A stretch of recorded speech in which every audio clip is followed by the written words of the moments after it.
কাল ছুটির পরে আমি আসছিলাম, তখন আমাকে জোর করে রুমে নিয়ে যেয়ে আমার সাথে খারাপ কিছু কাজ করতে বাধ্য করেছিল। কি খারাপ কাজ করে?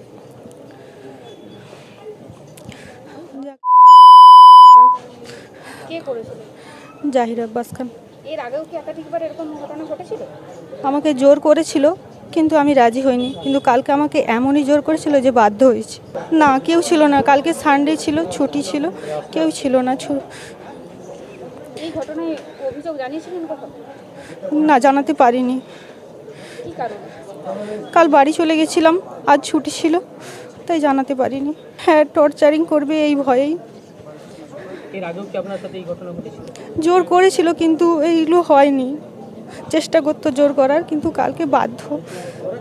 পাঁশকুড়া সুপার স্পেশালিটি হসপিটালের এই ঘটনা আজকের নয়।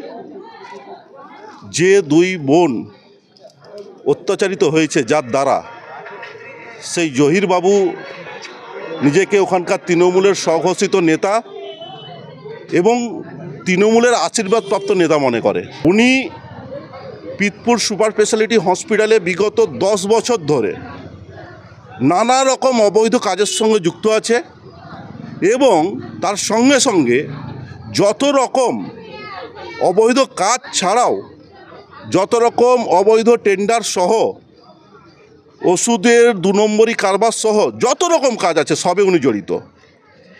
এই সব অবৈধ কাজে হসপিটালের যত স্টাফ আছে, স্কিল্ড এবং আনস্কিল্ড, সবাই অখুশি। কিন্তু কোনো অদৃশ্য রাজনৈতিক শক্তি থাকার ফলে ওনার কাছে কোনো স্টাফ ওনার বিরুদ্ধে যেত না। কিছুদিন আগে আমাদের কাছে একটি ঘটনা আসে। সেই ঘটনার পরিপ্রেক্ষিতে ভারতীয় জনতা পার্টির পক্ষ থেকে আমরা একটা সুপারের কাছে ডেপুটেশন দিয়েছিলাম যে হসপিটালের স্টাফরা তারা নিরাপত্তাবিহীনভাবে আছে। তাদের মনের যে কাজের ধারণা যে ছিল, তারা যদি সকাল 8টা থেকে দুপুর 2টো পর্যন্ত শিফটিং ডিউটি করে, তারপরেও তাদেরকে অত্যাচারিত হতে হয়। থার্ড পার্টি যে এখানে ম্যান পাওয়ার আছে তাদেরকে এক্সট্রা ডিউটি করায়। এই সব নানা রকম অভিযোগ ছিল। তো সেই অভিযোগের ভিত্তিতে আমরা ডেপুটেশন দেওয়ার পর সুপার আমাদেরকে আশ্বস্ত করেছিল যে আমরা সেইগুলো সলভ করব। কিন্তু ঠিক তার 8 থেকে 10 দিনের মাথায় আমাদের দুই বোনকে জহির আব্বাস খান, তৃণমূলের নেতা তথাকথিত, নিজেকে স্বঘোষিত দাউদ ইব্রাহিমের সঙ্গে তুলনা করে পিতপুরে, যে দাউদ ইব্রাহিমের বোম্বে যত ক্ষমতা, পিতপুরে ওনারও ততটাই ক্ষমতা আছে। তার দ্বারা গতকাল রাতে দুই বোনকে আমরা শুনেছি আমাদের যে স্থানীয় পিতপুর সুপার স্পেশালিটি যে হসপিটাল আছে, সেখানে আমার অনেক বোনেরা ওখানে কাজ করে, ডিউটি করে। স্থানীয় একজন জহির বলে ছেলে, জহিরুল, সে জহির আব্বাস খান একাধিক বোনেদের সাথে দুষ্কর্মের সাথে লিপ্ত হয়েছে এবং সেই ক্ষেত্রে আমরা অবশ্যই ঘটনার তীব্র নিন্দা এবং ধিক্কার জানাই। এটা হচ্ছে বিকৃত মনস্কতার প্রভাব।